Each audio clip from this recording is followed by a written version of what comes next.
Hello and welcome student, स्वागत है आप सबका आपके अपने चैनल बेसिक अड्डा में। आज से हम लोग एक नई सीरीज की शुरुआत करने जा रहे हैं जिसमें हम लोग क्लास 9th और क्लास 10th के सीबीएसई बोर्ड के हम हर एक क्वेश्चन को डिस्कस करेंगे और उनके क्वेश्चंस कंप्लीट करेंगे। ओके, हर एक एक्सरसाइज, हर एक चैप्टर पहले उसको हम क्लियर करेंगे, उसके बाद उसकी एक एक एक्सरसाइज, एक एक क्वेश्चन हम आपको यहाँ पे गिव करेंगे। तो आप लोग रेडी हैं हमारे साथ? तो अगर आपको 9th क्लास या 10th क्लास से हैं तो आप इस चैनल को तुरंत ही सब्सक्राइब कर लें ताकि आपको हर नोटिफिकेशन, हर वीडियोस की नोटिफिकेशन आपको मिलती रहे। तो आज जो हम लोग बात करने वाले हैं वो क्लास 9th के चैप्टर 1 नंबर सिस्टम की बात करेंगे। उस नंबर सिस्टम में जो पहला पार्ट आता है वो है रैशनल नंबर।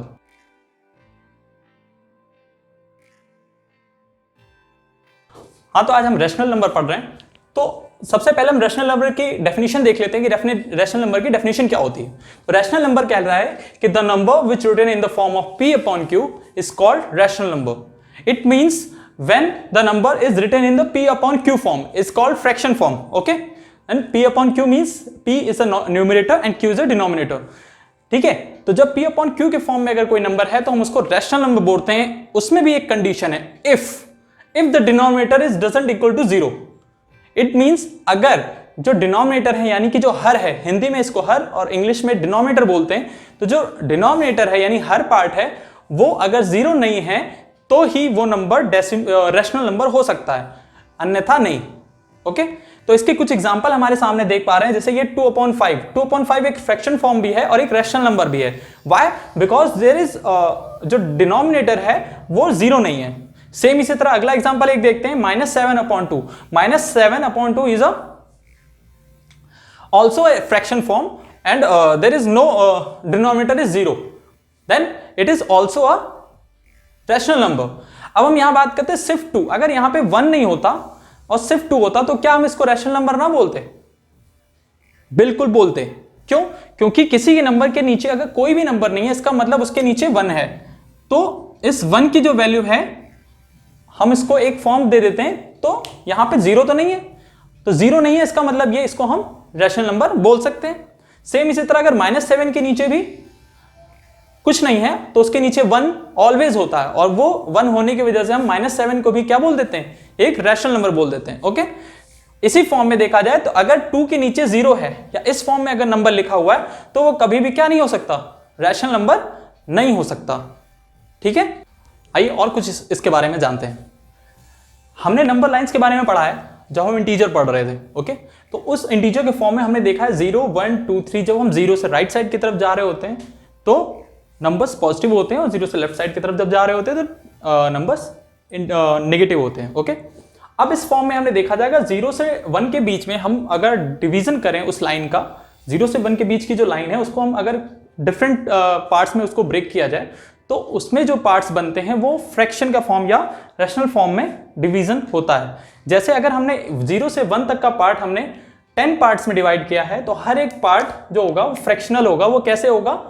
पहला जो पार्ट होगा वो 1/10, दूसरा part 2/10, third 3/10। Why? Because of हमने 10 हम यहाँ क्यों लिख रहे हैं? क्योंकि हमने जब भी फ्रैक्शन पढ़ा है तो हमें पता है कि जो बेस होता है वो होल टोटल नंबर या टोटल डिवीजन दर्शाता है या दिखाता है। ओके, तो नीचे हमेशा जितने पार्ट्स में हमने उस 0 से 1 तक को डिवाइड किया है वो हमेशा नीचे रखा जाएगा और जिस पार्ट की हम बात कर रहे हैं वो नंबर्स ऑफ टर्म ऊपर लिखा जाएगा। ओके, तो हर एक पार्ट आप देख पा रहे हैं 0 से 1 के बीच में पार्ट्स जो है वो फ्रैक्शनल फॉर्म में डिवीजन है, डिवाइड हो रहा है। ठीक है, इस तरह से हमें अगर कहा जाए कि किसी भी नंबर के बिटवीन में कितने नंबर्स हैं या बिटवीन के नंबर्स या बिटवीन रैशनल नंबर्स आप बताइए, तो कुछ इस तरह से हम हर एक पार्ट को डिवाइड कर सकते हैं और उसके बीच का रैशनल नंबर बता सकते हैं। ये जरूरी नहीं कि हमने 0 से 1 तक के पार्ट को कितने पार्ट्स में डिवाइड किया।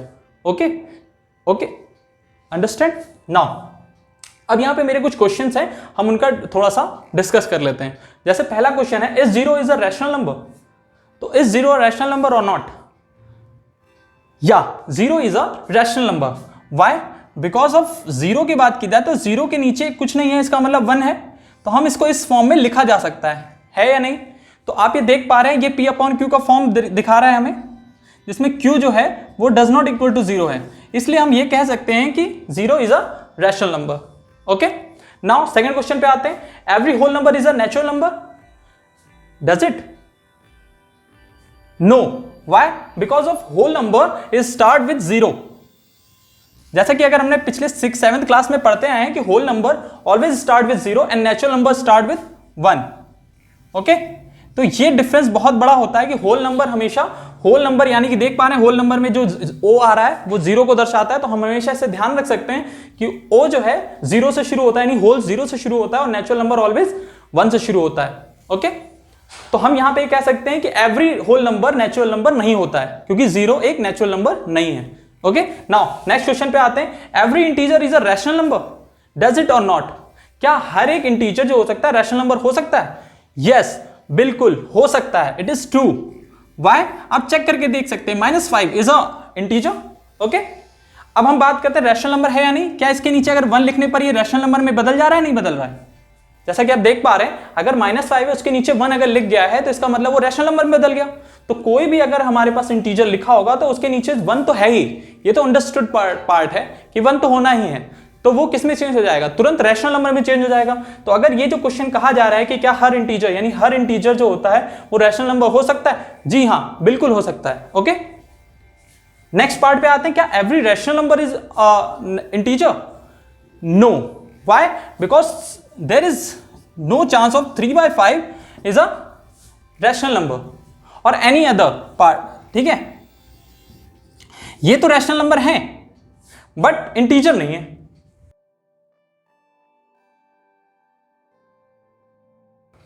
तो अब चलिए हम शुरू करते हैं एक्सरसाइजेस। ओके, तो जो पहली एक्सरसाइज है क्लास 9th में एक्सरसाइज 1.1, उसका फर्स्ट क्वेश्चन हम लोग देखते हैं। Is 0 a rational number? Can you right in form P/Q where P and Q are integer and Q does not equal to 0। It means कि हमें बताना है क्या 0 एक रैशनल नंबर है, जो कि हमने इससे पहले एक जो पार्ट है उसमें मैंने बताया कि 0 एक रैशनल नंबर फॉर्म करता है।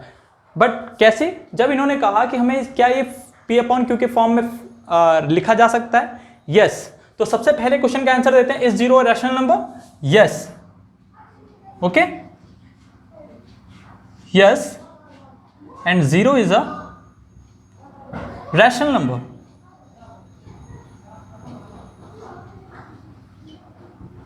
ओके, अब क्या हम इसको P/Q के फॉर्म में लिख सकते हैं? बिल्कुल लिख सकते हैं। इट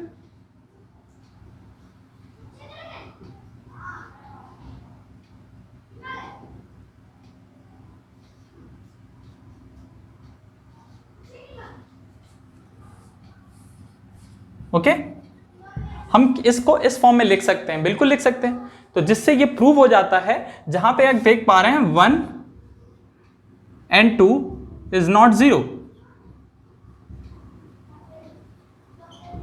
ठीक है, जहां पे 1 और 2 जो है वो 0 नहीं है। तो इससे हम क्या बता पा रहे हैं कि 0 एक रैशनल नंबर है और 0 को हम P/Q के फॉर्म में लिखा जा सकता है। ओके, तो ये रहा पहले क्वेश्चन का आंसर। अब आते हैं दूसरे क्वेश्चन पे। अब हमें ये बताना है कि 3 and 4, हमने बताया था कि नंबर लाइन के बीच में, एक नंबर के बीच में बहुत सारे रैशनल नंबर्स हो सकते हैं, तो उसको बारे में पूछा गया कम से कम आपको 6 रैशनल नंबर्स बताने हैं। तो जब भी आपसे ऐसा कोई क्वेश्चन आपसे पूछा जाए तो उसको कैसे सॉल्व करते हैं उसको देख लेते हैं। तो फर्स्ट ऑफ ऑल कितने फाइंड करने हमें, इस नंबर पे बहुत ध्यान देना है। 6 रैशनल नंबर हमें फाइंड करने हैं इनके बीच में। ओके, तो सबसे पहले हमको ये पता करना होगा कि 3 और 4 के बीच में हमको 3 और 4 के लाइन को कितने पार्ट्स में डिवाइड करें कि हमें 6 रैशनल नंबर एटलीस्ट मिल जाए। ओके, तो हम सबसे पहला काम ये जान लेते हैं कि टोटल डिवीजन कितना होगा।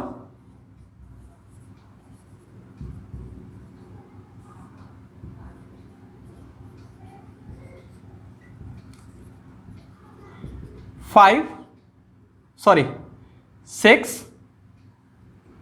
+1, मतलब 7 पार्ट्स में हमें इस नंबर लाइन को, यानी 3 और 4 के बीच में 7 पार्ट्स में हमें डिवाइड करना पड़ेगा। ओके, तो हम चलिए हम शुरू करते हैं। अब हमारे पास सबसे बड़ी बात है 3 और 4 के बीच का नंबर चाहिए, ना कि 0 और 1 के बीच में। तो 0 और 1 के बीच में अगर हम डिवाइड करेंगे तो 0 से 1 के बीच में 7 पार्ट डिवाइड कर देंगे। बट हमें 3 और 4 के बीच में करना है, तो सबसे पहला काम हमें क्या करना पड़ेगा, इनको हमें एक रैशनल फॉर्म में चेंज करना पड़ेगा। तो how can we do this? Okay, now check करते हैं कि जब भी अगर हमें 3 को अपॉन में 7 लाना है तो हमें क्या करना पड़ेगा, 3 में ऊपर नीचे दोनों जगह 7 से मल्टीप्लाई करना पड़ेगा। ओके, सेम इसी तरह हमें 4 में लाना है तो 4 में भी यही करना पड़ेगा। 4 में एक बार 7 से मल्टीप्लाई करना पड़ेगा और 1 में मल्टीप्लाई करना पड़ेगा 7 से। तो आप जैसे देख पा रहे हैं कि आप दोनों ही पार्ट में डिनोमिनेटर 7 आ जाएगा। ओके, तो हम 7 पार्ट में इसको लिख लेते हैं। तो 3 7 जा 21 अपॉन 7 और इट इज 4 7 जा 28 अपॉन 7। यहां पे आप देख पा रहे हैं अब हमारे पास क्या है, दो रैशनल नंबर है जिनका डिनोमिनेटर 7 है, क्योंकि हमें क्या करना था, टोटल 7 पार्ट्स में डिवाइड करना था, तो हमने कर दिया है नीचे का पार्ट 7। अब हमें ऊपर के पार्ट में इनके बीच का एक रैशनल नंबर चाहिए, और कितने चाहिए, 6 रैशनल नंबर। तो हम फाइंड करना शुरू करते हैं। तो जो इस पार्ट हम करेंगे 21, क्योंकि अगर डिनोमिनेटर इक्वल होता है तो सिर्फ ऊपर वाले नंबर के बीच का नंबर में फाइंड करना है, यानी 21 से 28 के बीच में जितने भी नंबर होंगे वो सारे हमारे बिटवीन द 3 and 4 होंगे। ओके, तो 21 से 28 के बीच में कितने नंबर हैं, 22, 23, 24, 25, 26 and there is 27 and 28. These all numbers are between the these two fractions. Okay, तो इसका मतलब क्या हुआ, 3/7 है अगर हमारे पास और 4/7 है, तो इनके बीच का 21/7 और 28/7 जो है उसके बीच में जो नंबर होंगे वो होगा 22/7, 23/7, 24/7, 25/7, 26/7 एंड 27/7। तो ये जो 6 नंबर्स हैं यही हमारे क्या हो जाएंगे, बिटवीन द 3 and 4। ओके, तो इनका आंसर कैसे निकालेंगे, बिल्कुल इसी तरह की, पहले हम टोटल डिवीजन करेंगे कितने पार्ट्स में हमें डिवाइड करना है, फिर उसको हम फ्रैक्शनल फॉर्म में डिवाइड करेंगे, यानी कि इन दोनों को 3 and 4 को फ्रैक्शनल फॉर्म में लिखेंगे, 21/7 और 28/7। अब इनके बीच में अगर हम नंबर ढूंढना चाहें तो 21 और 28 के बीच में जो नंबर्स आते हैं उनको हम अगर फ्रैक्शनल फॉर्म में लिखें अपॉन 7, तो वो सारे नंबर्स क्या हो जाएंगे, वो सारे नंबर हो जाएंगे बिटवीन 3 and 4। ओके, अब हम आते हैं क्वेश्चन नंबर 3 पे। क्वेश्चन नंबर 3 क्या कह रहा है, find 5 rational number between 3/5 and 4/5। इससे पहले जो हमने क्वेश्चन किया था उसमें हमने एक सिंगल नंबर, यहां पे क्या है, एक रैशनल नंबर के बिटवीन का रैशनल नंबर हमें फाइंड करना है। इससे पहले जो हमने फाइंड किया था वो दो नंबर्स के बिटवीन का रैशनल नंबर फाइंड किया था। ठीक है, अब इस क्वेश्चन को करने के लिए एक सिंपल सा ट्रिक है, एक सिंपल सा फॉर्मूला है जिसको याद रखना है कि x + y एंड बिकॉल हाफ। This formula is important between, जब भी आपको किसी भी दो नंबर्स के बीच में या रैशनल नंबर्स के बीच में हमें फाइंड करना होगा, कभी भी रैशनल नंबर या कितने भी रैशनल नंबर फाइंड करने हो, हमको ये फॉर्मूला याद रखना है। यहां पे x और y क्या है, वो दो नंबर जिनके बिटवीन हमको नंबर फाइंड करना है। ओके, तो हम पहले सबसे पहले फर्स्ट रैशनल नंबर इनके बिटवीन फाइंड करेंगे। तो फर्स्ट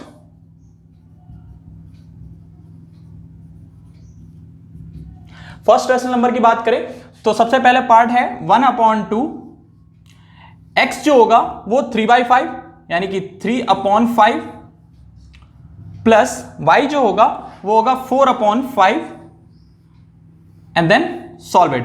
ओके, तो सबसे पहले ब्रैकेट सॉल्व करते हैं।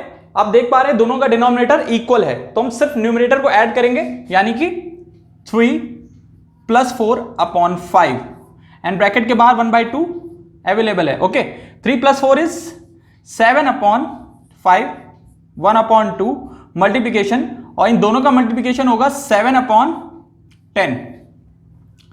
This is the first rational number between 3/5 and 4/5। Okay, अब इसके आगे अगला नंबर, जैसा कि हम लोग ने पहला जो रैशनल नंबर निकाला है इनके बिटवीन का वो 7/10 है। ओके, तो जैसे ही हमने 7/10 पहला रैशनल नंबर निकाला, हम जब अगला नंबर रैशनल निकालेंगे वो इन दोनों के बीच का रैशनल नंबर निकालेंगे। ओके, सेम चीज रूल फॉलो करना है, x + y 1/2, जहां पे x और y जो हो जाएंगे वो x हो जाएगा 7/10 और y हो जाएगा 4/5। ओके, तो हम सेकंड रैशनल नंबर निकाल पाएंगे। ठीक है, कैसे निकालेंगे, सेम फॉर्मूला 1/2 ब्रैकेट x अब की बार क्या हो जाएगा 7/10 एंड y हो जाएगा 4/5। ओके, तो 7/10 plus 4/5। Okay, now add both the number, because of LCM क्या होगा इनका 10, because 10 × 1 = 10 and 5 × 2 = 10। Here is also 7 × 1 and 4 × 2. So 7 × 1 is 7 plus 4 × 2 is 8. Okay. Now add this both number, multiply 7 plus 8 is 15. Good. 15/10. Now अब हम इसको क्या कर सकते हैं, कैंसिल आउट कर सकते हैं, इसको सिंप्लीफिकेशन में कर सकते हैं। तो 3 से इसका सिंप्लीफिकेशन होगा, 5 3 15 एंड 5 2 10। तो द आंसर इज, ये हमारा फर्स्ट हो चुका है, अब हम सेकंड निकाल लें, इसलिए यहां पे जो नंबर होगा वो होगा 3/4। तो ये हमारा सेकंड रैशनल नंबर निकला बिटवीन 3/5 एंड 4/5। तो वो कहां आएगा, 7/10 और 4/5 के बीच में। तो अब की बार जो रैशनल नंबर लिखा जाएगा वो अगला नंबर होगा, वो होगा 3/4। ओके, नाउ अब हम थर्ड जब रैशनल नंबर निकालेंगे, थर्ड रैशनल नंबर हम निकालेंगे तो 3/4 और 4/5 के बीच में होगा। अब की बार जो x होगा वो 3/4 होगा एंड y जो होगा वो 4/5 होगा। नाउ हम जब फर्स्ट अब थर्ड रैशनल नंबर हमें निकालना है इनके बिटवीन का, तो 3/4 अब की बार x हो जाएगा और y जो हो जाएगा वो 4/5 हो जाएगा। तो अब की बार जो आएगा 1/2 3/4 प्लस 4/5। नाउ अब इसको सॉल्व करेंगे, 1/2 एलसीएम इनका कितना हो जाएगा 20। वाई, बिकॉज ऑफ 4 की टेबल में भी 20 आता है 5 टाइम एंड 5 की टेबल में 4 टाइम्स। सेम हियर 4 ऊपर मल्टीप्लाई करेंगे एंड 5 हियर ऑल्सो। तो 3 5 जा 15 प्लस 4 4 जा 16। Now add this both number, 15 plus 16 is 31/20 and 1.5 is here. Now अब इनको हम सॉल्व करेंगे तो जो आंसर आएगा वो आएगा 31/40। तो this is a third rational number between 3/5 and 4/5। Here is the number is 31/40। Okay, now this is the third rational number between 3/5 and 4/5। Now अब जब हम यहां पे फोर्थ रैशनल नंबर हम यहां पे फाइंड करेंगे, तो फोर्थ रैशनल नंबर हम कैसे फाइंड करेंगे, अब की बार फोर्थ नंबर रैशनल फाइंड करने के लिए हमें यहां पर x जो है वो ये मानना पड़ेगा और y हमें ये मानना पड़ेगा। तो सेम चीज हो जाएगी, बस थोड़ा सा चेंज हो जाएगा, वो है यहां पे। ओके, तो हम इसमें क्या चेंज करेंगे, अब की बार जो x है वो है 31/40 एंड जो y है सेम रहेगा 4/5। और फिर हम अब की बार जब इनका एलसीएम लेंगे तो 40 इज द एलसीएम और 4 की टेबल में 8 टाइम होता है, तो 8 तो मल्टीप्लाई करेंगे और 40 की टेबल में 1 टाइम होता है, इसलिए 1 टाइम। तो 31 प्लस 4 8 32, तो 1/2 31 प्लस 32 इज 63। नाउ 40 सेम चीज हो गया। अब हमें क्या करना है, फिर से सिर्फ मल्टीप्लाई करना है। तो मल्टीप्लाई कैसे करते हैं, सिर्फ ऊपर ऊपर नंबर, यानी 1 को 63 से, 2 को 40 से। तो जो आंसर आएगा वो 63/80 आएगा। तो जो फोर्थ रैशनल नंबर हुआ वो क्या हुआ, 63/80। तो यहां पे जो फोर्थ रैशनल नंबर इनके बिटवीन होगा वो 63/80। नाउ अब हम क्या निकालेंगे, fifth rational number. Fifth rational number निकालने के लिए सेम प्रोसीजर अप्लाई करेंगे। जो x हो जाएगा वो चेंज होकर के जो नया रैशनल नंबर है वो हो जाएगा और y सेम रहेगा। तो अब ये बचे हुए दोनों रैशनल नंबर वो आपको निकालना है एज एन होमवर्क। और आते हैं क्वेश्चन नंबर 3 पे। क्वेश्चन नंबर 4 जो आता है, 3 नंबर कंप्लीट हो चुका है, क्वेश्चन नंबर 4 पे आते हैं, ट्रू फॉल्स है। तो सबसे पहला क्वेश्चन जो कह रहा है, every natural number is a whole number. क्या सारे नेचुरल नंबर होल नंबर होते हैं? अगर यही इसका उल्टा लिखा होता कि सारे होल नंबर नेचुरल नंबर होते हैं या नेचुरल नंबर सारे होल नंबर होते हैं, तो इसमें एक डिफरेंस है सिर्फ कि होल नंबर्स में 0 से स्टार्ट होता है, नेचुरल नंबर 1 से स्टार्ट होता है। ठीक है, तो इसका मतलब 0 से 1 2 3 4 अगर स्टार्ट होगा वो सारे होल नंबर होंगे। तो होल नंबर के अंदर नेचुरल नंबर तो आ सकता है, बट नेचुरल सारे नेचुरल नंबर होल नंबर नहीं हो सकते। तो क्या बोला है, हर नेचुरल नंबर क्या है, होल नंबर है। बिल्कुल है, लेकिन सारे होल नंबर नेचुरल नंबर नहीं है। ठीक है, तो ये जो स्टेटमेंट है वो ट्रू है। ओके, बिकॉज ऑफ सिंपल सी चीज है कि नेचुरल नंबर 1 से शुरू होता है और होल नंबर 0 से शुरू होकर 1 2 3 से स्टार्ट होता है। ठीक है, तो आप देख पा रहे हैं होल नंबर के अंदर 1 तो आ रहा है बट नेचुरल नंबर के अंदर 0 नहीं है, इसलिए बिल्कुल सही स्टेटमेंट है। अब आगे आते हैं, every integer number is a whole number. क्या सारे इंटीजर होल नंबर होते हैं? अब सीधी सी बात है, माइनस के अंदर आने वाले नंबर -1 -2 ये सारे इंटीजर तो हो सकते हैं, बट होल नंबर होंगे क्या? नहीं। तो इसका मतलब सीधी सी बात है, ये जो स्टेटमेंट लिखा गया है वो बिल्कुल गलत है, यानी फॉल्स लिखा है ये स्टेटमेंट।